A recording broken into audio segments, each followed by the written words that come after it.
Bismillahirrahmanirrahim.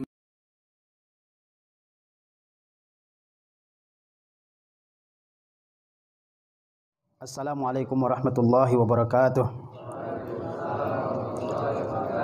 Alhamdulillahirabbil alamin wassalatu wassalamu ala asyrafil anbiya'i wal mursalin nabiyina Muhammadin wa ala alihi wa sahbihi wa man tabi'ahu hudahu ila yaumiddin. Segala puja dan puji syukur kita panjatkan kehadirat Allah Subhanahu wa taala yang telah memudahkan kita semua untuk kembali bertemu belajar di sekolah yang sama-sama kita cintai ini. Kemudian salawat berserta salam kita hadiahkan buat Nabi kita tercinta Muhammad sallallahu alaihi wasallam serta keluarga, para sahabat, tabi'in dan orang-orang yang senantiasa mengikuti sunnah Rasulullah sallallahu alaihi wasallam di dalam kehidupan kita ini. Anak-anakku yang dicintai oleh Allah Subhanahu wa taala, pada pagi yang berbahagia ini saya akan menyampaikan beberapa adabu talabil ilmi, yaitu adab-adab menuntut ilmu. Ini sangat penting untuk kita ketahui, kita amalkan dalam kehidupan kita. Karena kesuksesan kita dalam menuntut ilmu dimanapun kita berada bergantung kepada adab-adabnya. Sebelum itu, Ustaz akan menyebutkan beberapa ayat dan hadis Rasulullah SAW yang menerangkan tentang keutamaan ilmu. Yang pertama, Allah Subhanahu wa taala berfirman, "Qul hal yastawil ladzina ya'lamun wal ladzina la ya'lamun." Katakanlah oleh engkau wahai Muhammad, apakah sama antara orang yang berilmu dengan orang yang tidak berilmu? Dan kita semua tentu mengetahui jawabannya. Jawabannya apa? Bahwa orang yang berilmu tidak sama dengan orang yang tidak berilmu. Orang yang berilmu kedudukannya tinggi, mulia di sisi Allah Subhanahu wa taala dan di sisi manusia. Dan orang yang tidak berilmu kedudukannya rendah. Tidak ada orang yang mau mendengarkan, tidak ada orang yang mengajak dia untuk berdiskusi, tidak ada yang menanyakan ilmu kepadanya karena orang yakin bahwa dia tidak memiliki ilmu. Maka jadilah kita orang yang berilmu, orang yang mulia kedudukannya di sisi Allah Subhanahu wa taala dan di sisi manusia, di sisi orang-orang yang beriman. Kemudian Allah Subhanahu wa taala juga berfirman, "Yarfa'illahu allazina amanu minkum wallazina utul ilma darajat." Allah akan mengangkat derajat orang-orang yang beriman di antara kalian dan akan mengangkat derajat orang-orang yang diberikan ilmu. Ibnu Abbas mengatakan bahwa orang yang berilmu akan diangkat derajatnya oleh Allah Subhanahu wa taala 700 derajat daripada orang yang tidak berilmu. Ulama mengatakan bahwa kemuliaan itu dicapai oleh seseorang dengan dua hal, bil iman wal ilmi, yaitu dengan iman yang kuat kepada Allah Subhanahu wa taala, kepada hari akhir dan kepada rukun-rukun iman yang lain serta hal lain yang wajib diimani, kemudian dengan ilmu yang dia miliki.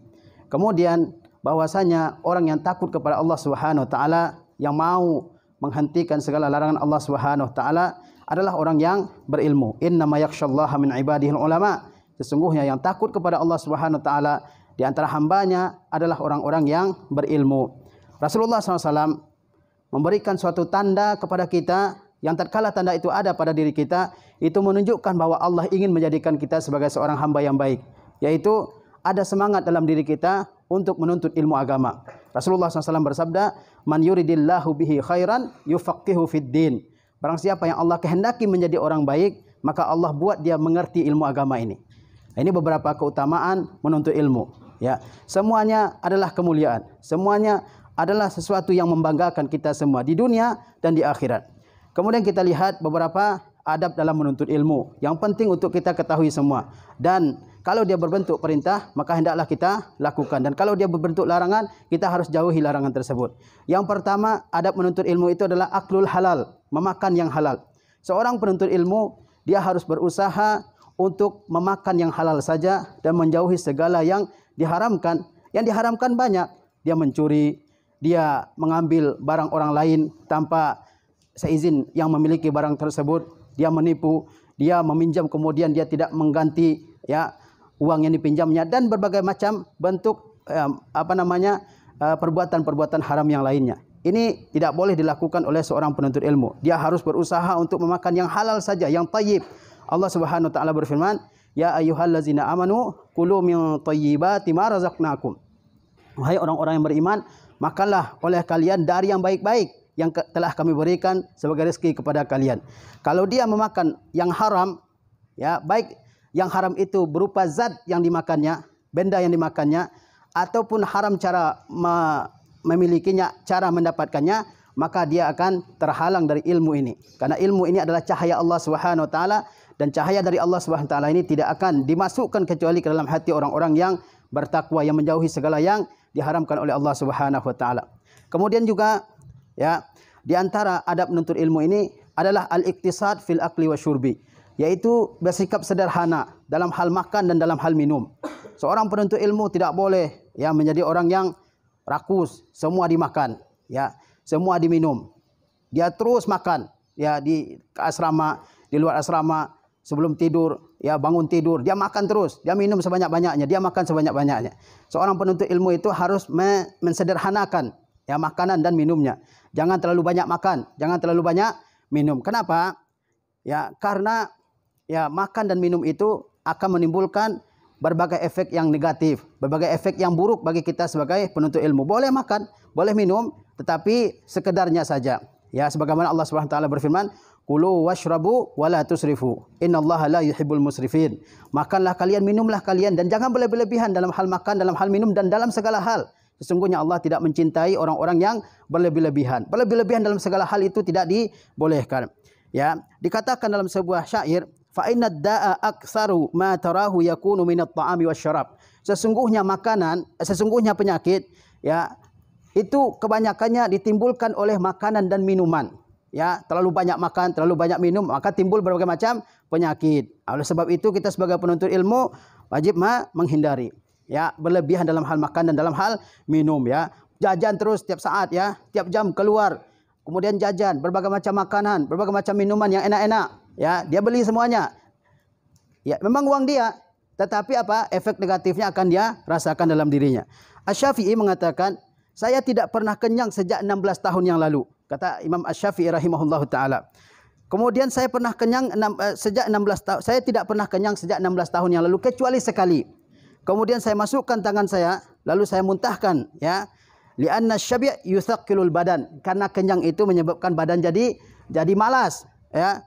Wa yuqassil qalba, membuat hati jadi kasar.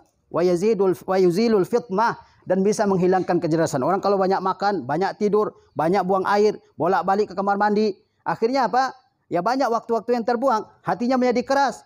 Dia tidak merasakan orang yang kelaparan. Ya, kemudian apa? Menghilangkan kecerdasan. Terlalu banyak makan bukan bermanfaat, malah menghilangkan kecerdasan. Wa yajlibun naum, ya, dan menyebabkan banyak tidur. Wa yudha'ifu 'anil ibadah, dan membuat lemah dari ibadah. Orang kalau banyak makan, dia malas untuk beribadah, malas untuk mengerjakan berbagai ibadah. Kemudian juga di antara adab talabul ilmi, at-takhallus min fudulil kalami wan naum, yaitu membebaskan diri dari ya berbicara dan dari tidur yang berlebihan. Antum boleh ngomong, antum boleh tidur, tapi jangan berlebihan. Di mana-mana tidur, di mana-mana ngobrol aja kerjanya, ya kan? Ngobrol terus, sedang belajar ngobrol, ustadznya lagi menerangkan ngobrol juga. Di asrama ngobrol sampai larut malam, sampai jam 2 belum tidur, masih ngobrol. Padahal yang diobrolkan itu bukan hal-hal yang bermanfaat. Ya, kita harus ya at-takhallus, membebaskan diri kita dari ya berlebih-lebihan dari segi apa? Dari segi ya ucapan dan juga dari segi tidur. Jangan terlalu banyak ngobrol dengan teman-teman kita. Sudah waktunya tidur, ya tidur. Kemudian sudah waktunya ketika belum waktunya berbicara, jangan berbicara. Di depan ustadz yang sedang menerangkan, jangan ngobrol. Itu waktu kita untuk memperhatikan pelajaran. Ya, apa akibatnya kalau orang banyak tidur? Dikatakan kasratun naum tusabbibu tadyi'al waqti. Banyak tidur menyebabkan banyak waktu yang hilang. Antum tidur lebih dari 8 jam sehari, itu menyebabkan apa? Waktu banyak yang hilang. Bayangkan ya, betapa ruginya kita. Wa tuaddi ilal kasal, banyak tidur membuat malas, ya. Wartiqail hawas, membuat ya panca indera kita menjadi tumpul, enggak bisa mikir karena terlalu banyak tidur. Bawaannya malas saja, yang enggak mau mikir. Nah, itu diantara akibat dari banyak tidur.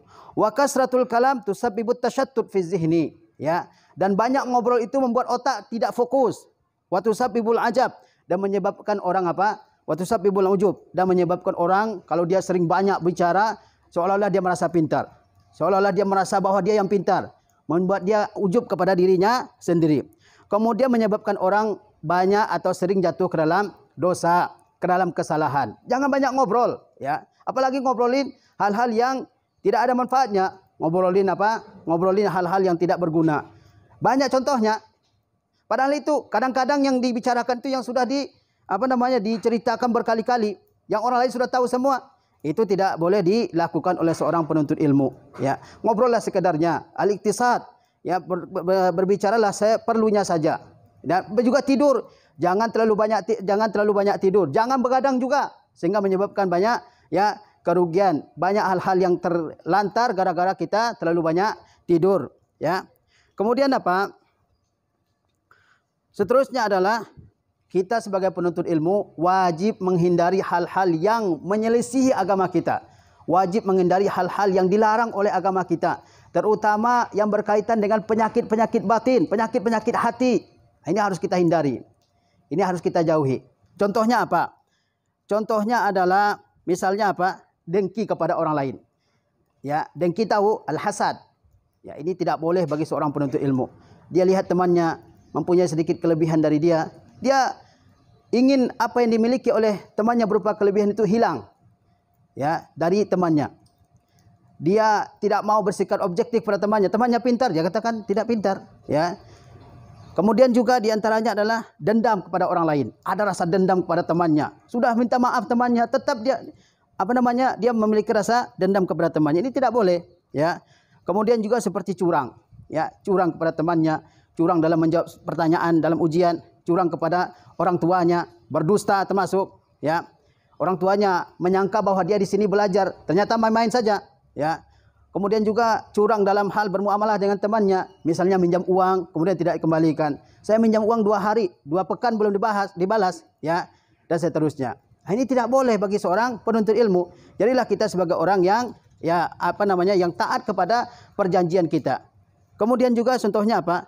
Orang yang sombong, ya, menyombongkan diri, merasa dia yang paling hebat, merasa dia yang paling benar, merasa dia orang yang pantas dengarkan segala ucapannya. Orang lain tidak diberikan kesempatan untuk berbicara. Orang lain tidak diberikan kesempatan untuk memberikan uzurnya.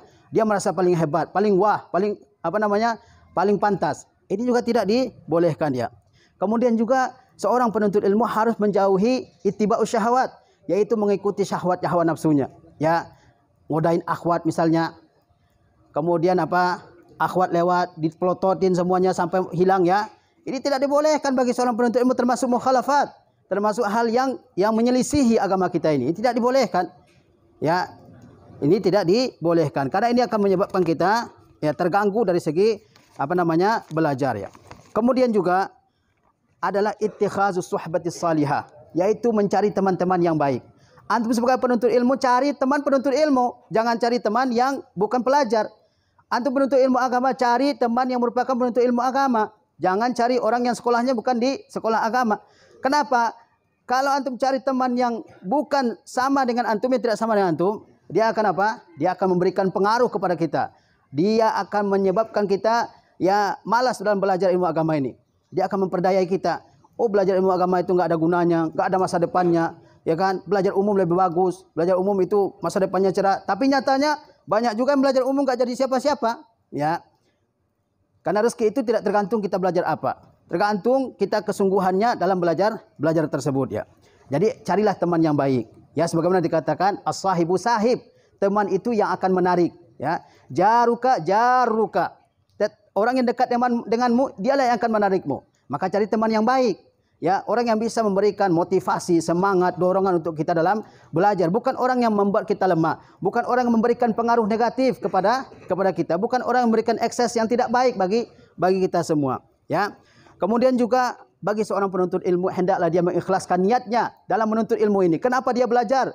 Agar dia menghilangkan kebodohan tentang agama dalam dirinya, agar dia bisa menegakkan hukum-hukum Allah, agar dia bisa menjaga adab-adab dan sunnah-sunnah Rasulullah SAW, agar orang tuanya bahagia dengan dirinya belajar ilmu agama, agar dia masuk surga dengan mudah, dan sebagainya.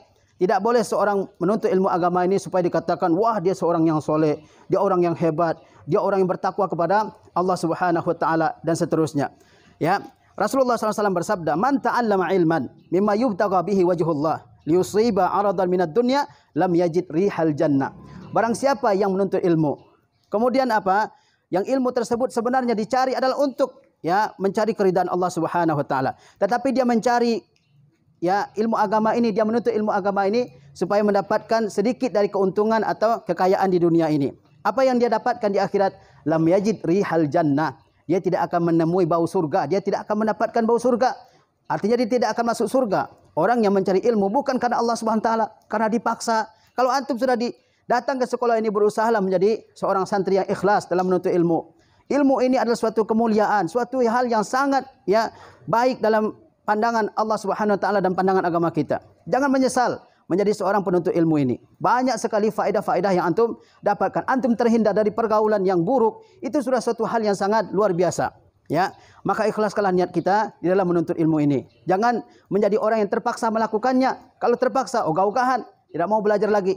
Tapi jadilah orang yang ikhlas, sehingga Allah Subhanahu wa taala memberikan ilmu kepada kita semua.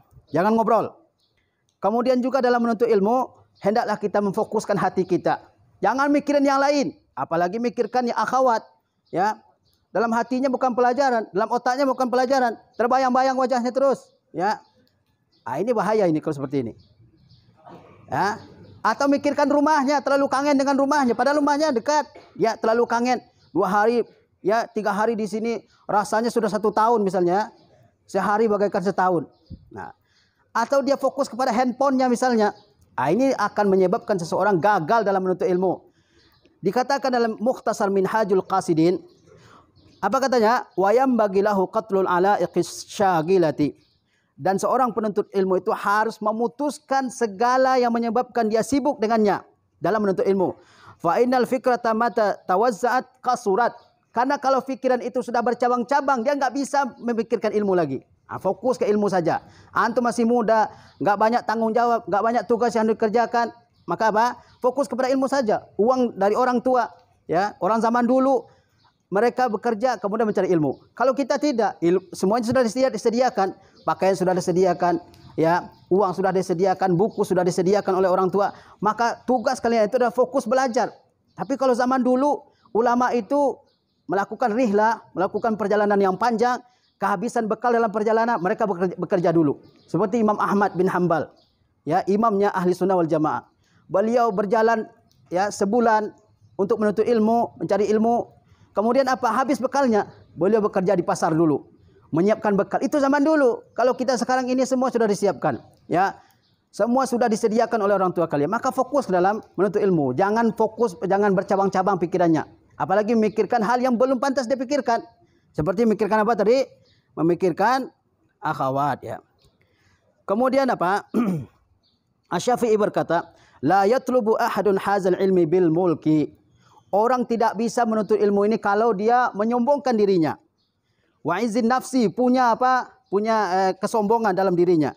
Ya, walakin man talabahu bizullin nafsi. Tetapi yang akan berhasil dalam menuntut ilmu ini adalah orang yang tawadhu.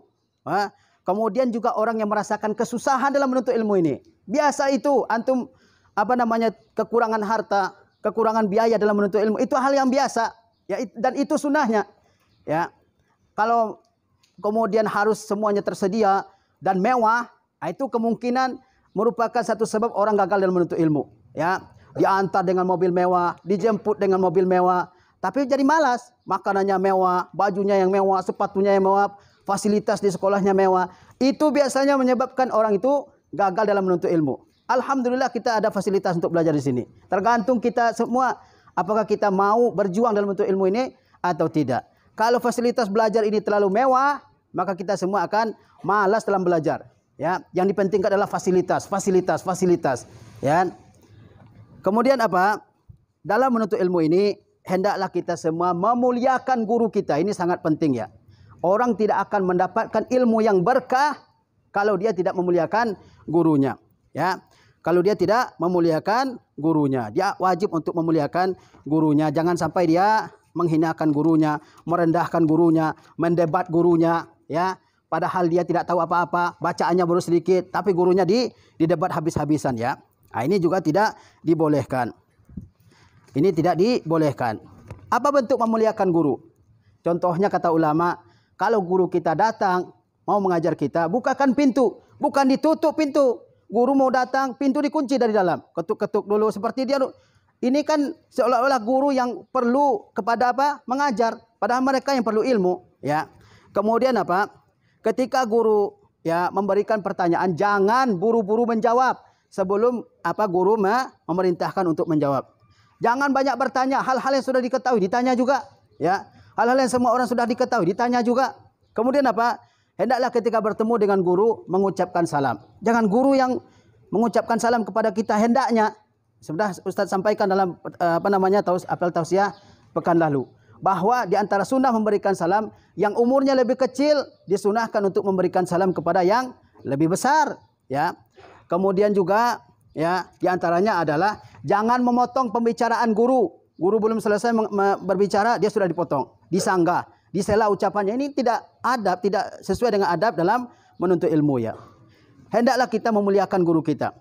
Kalau kita memuliakan guru, insya Allah ilmu ini akan berkah bagi kita. Akan dimudahkan oleh Allah SWT menuntut ilmu. Diceritakan bahwa suatu ketika Zaid bin Thabit radhiyallahu taala anhu, beliau menguburkan jenazah. Zaid bin Thabit adalah seorang alim dari kalangan sahabat. Setelah beliau selesai menguburkan jenazah dan beliau naik bigal. Bigal itu hewan, ya, lebih besar dari keledai dan lebih kecil dari kuda. Setelah itu beliau naik bigal ini. Maka datanglah Ibnu Abbas. Dan Ibnu Abbas segera menuntun keledainya Zaid bin Thabit. Antum tahu siapa Abdullah bin Abbas? Adalah saudara sepupunya Rasulullah SAW. Alimnya umat ini dalam bidang tafsir, dalam bidang fikih. Mungkin tidak ada di antara umat ini yang lebih alim dalam fikih selain daripada Ibnu Abbas. Tapi beliau tawaduk kepada sahabat yang lain yang juga alim, yaitu siapa? Zaid bin Thabit, ya. Lihatlah bagaimana tawaduknya Imam Asy-Syafi'i rahimahullah. Beliau membalikkan buku saja, lembaran-lembaran buku di hadapan Imam Malik itu dengan pelan-pelan sehingga tidak mengganggu Imam Malik, ya. Kita sekarang ini banyak yang menyelisih hal ini, ya. Bukunya berantakan, disuruh malah gurunya, ya, seperti dilawan, seperti menantang gurunya, ya, dan seterusnya. Ini adalah hal-hal yang harus kita jauhi, ya. Dikatakan oleh Imam Ahmad kepada Khalaf al-Ahmar, gurunya, la aqudu illa baina yadaika. Saya tidak duduk kecuali di hadapanmu dengan tawadhu. Umirna an natawadha'a liman nata'allama minhu. Kami diperintahkan untuk tawadhu kepada orang yang mengajari kami. Jangan pernah menyombongkan diri di hadapan guru. Jangan pernah mengatakan guru kita bodoh. Jangan pernah mengatakan guru kita tidak tahu, ya. Kalau ini pernah kita katakan, maka ilmu tidak akan kita dapatkan sama sekali, ya. Mungkin saat itu kita bisa mengetahuinya, kemudian hilang begitu cepat dalam pikiran kita. Seperti itu sunnahnya, bahwa kita harus tawadhu kepada guru kita, ya. Sebagaimana tawadhunya Nabi Musa alaihissalam kepada Khidir. Antum baca kisahnya dalam surah Al-Kahfi. Kemudian juga dalam menuntut ilmu ini, catat ilmu itu. Catat apa yang diterangkan oleh guru. Jangan dibiarkan berlalu saja, ya. Karena kalau sudah berlalu tidak akan pernah kembali lagi kepada diri kita. Kata Rasulullah SAW, ya, dalam hadis yang sahih, qayyidul ilma bil kitab. Ya, ikatlah ilmu itu dengan tulisan. Tulis apa yang diterangkan oleh guru itu, ya. Tulis, jangan dibiarkan saja, ya, melongo, mikirin hal-hal lain, tidak fokus kepada pelajaran, matanya keluar atau badannya ada di kelas, kemudian hatinya entah kemana-mana, melayang-layang kemana-mana. Ini tidak akan mendapatkan ilmu. Tulis setiap yang diterangkan oleh guru itu. Nah, kalau kita tulis, ketika kita lupa, ada catatannya pada kita, ya. Kemudian juga di antara adab dalam menuntut ilmu ini adalah rapikan buku. Rapikan buku. Ini salah satu sunnah di kalangan ulama. Rapikan bukunya. Ya, bukunya entah di mana-mana. Dia belajar di kelas ini, bukunya ada di masjid, bukunya ada di lantai lain, di kamar orang lain. Ini menandakan bahwa dia tidak disiplin, ya. Rapikan buku, rapikan baju juga, ya. Letakkan segala hal di tempat yang sudah disediakan. Itu akan memudahkan antum dalam belajar. Ini kalau mau belajar, nyari buku dulu. Sepatu hanya ada satu, yang satu lagi sudah nggak tahu kemana, ya kan? Baju, ya, nggak tahu adanya di mana, di kamar orang. Nggak mungkin baju pergi sendiri, ya, ke kamar orang. Makanya jadilah orang yang berdisiplin, orang yang teratur, ya, munazzam, murattab, orang yang teratur, ya. Itu akan memudahkan antum semua. Baju di tempatnya, di lemarinya, buku juga di lemarinya, sepatu di raknya, ya. Begitu semuanya, itu akan memudahkan kita dalam menuntut ilmu. Kemudian juga di antara sunnah dalam adab dalam menuntut ilmu ini adalah amalkan setiap yang kita sudah ketahui, ya. Orang tua kalian juga akan bangga tatkala kalian sudah ada perubahannya dalam diri kalian, ya. Jangan sampai antum tamat dari sini dengan ketika antum masuk di sini sama aja semuanya. Salatnya masih begitu, ucapannya masih kasar, sikapnya masih kasar, badan aja yang nambah besar, ya kan? Ilmu tidak. Dan ini sangat disayangkan. Orang tua kalian sudah mengorbankan begitu banyak harta untuk kalian. Harus ada efek yang positif yang kita timbulkan. Amalkan ilmu yang sudah dipelajari di sini itu sangat banyak. Tinggal kita apa? Tinggal kita amalkan dalam kehidupan kita ini, ya. Jangan dibiarkan begitu saja. Dikatakan bahwa ilmu tanpa diamalkan seperti pohon yang tidak apa? Yang tidak berbuah. Antum lihat pohon dari kecil sampai besar, sampai kakek-kakek pohon itu dia belum juga berbuah. Nggak ada gunanya, akhirnya tebang orang. Nah, begitu juga dengan kita, ya. Amalkan setiap yang yang sudah diketahui oleh kita. Dikatakan dalam sebuah hadis, la tazulu qadama 'abdi yaumal qiyamah hatta yus'ala an arba'in. Tidak akan beranjak kaki seorang hamba dari tempatnya pada hari kiamat sebelum dia ditanya 4 perkara. Di antara 1 dari 4 itu adalah wa an ilmihi fi ma 'amila bihi. Tentang ilmunya, apakah diamalkan atau tidak. Antum sudah mengetahui banyak, begitu juga akhwat, sudah mengetahui banyak hal terkait dengan fikih perempuan, apakah diamalkan atau tidak. Jangan sampai begitu keluar dari sekolah berubah langsung. Sekolah pakai cadar, wah masya Allah. Begitu keluar langsung dilepas, ya. Nah, begitu juga dengan yang laki-laki ini. Alhamdulillah di asrama sholat 5 waktu tepat. Begitu di rumah, ya mungkin ditembak baru dia sholat, ya.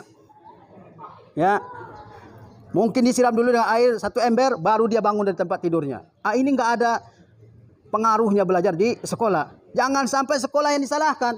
Ini bagaimana di sekolah? Apa diajarkan atau tidak? Di sekolah kita ajarkan, ya kan? Tapi keluar dari sekolah itu tanggung jawab orang tuanya, ya. Di sekolah kita disiplinkan sholat 5 waktu. Ya, jangan sampai kita menyalahkan orang lain. Padahal kitalah yang menjadi penyebab kegagalan kita sendiri, bukan orang lain, ya. Kemudian juga amalkan setiap ilmu yang kita ketahui ini. Antum akan dihisab dengan ilmu ini, ya kan? Ana dan ustaz-ustaz yang mengajarkan akan dihisab oleh Allah bagaimana mengajarkan. Dan antum semua yang mempelajari juga akan dihisab oleh Allah SWT. Diamalkan atau tidak ilmu tersebut, ya. Makanya Ibnu Mas'ud mengatakan ta'allamu summa a'malu bihi. Pelajari ilmu, kemudian amalkan. Gak cukup jadi koleksi aja dalam otak kita. Gak cukup hanya kalau jadi bahan untuk dihebat-hebatkan di depan orang. Oh, tahu ini, tahu itu. Tapi pengamalannya nggak ada, ya. Kemudian juga sebarkan ilmu itu. Antum di rumah punya orang tua, punya kerabat, punya sepupu yang tidak tahu ilmu agama ini sama sekali. Antum tahu, bisa baca Al-Quran, bisa baca doa, bisa sholat, bisa berzikir setelah sholat. Ajarkan ke orang lain. Jangan disimpan dalam otak kita saja. Ini tidak akan membawa manfaat yang besar kalau disimpan dalam otak kita saja, ya. Dan masih banyak lagi adab-adab menuntut ilmu yang lain. Tapi pada kesempatan kali ini mungkin ini yang bisa saya sampaikan. Wassalamualaikum warahmatullahi wabarakatuh.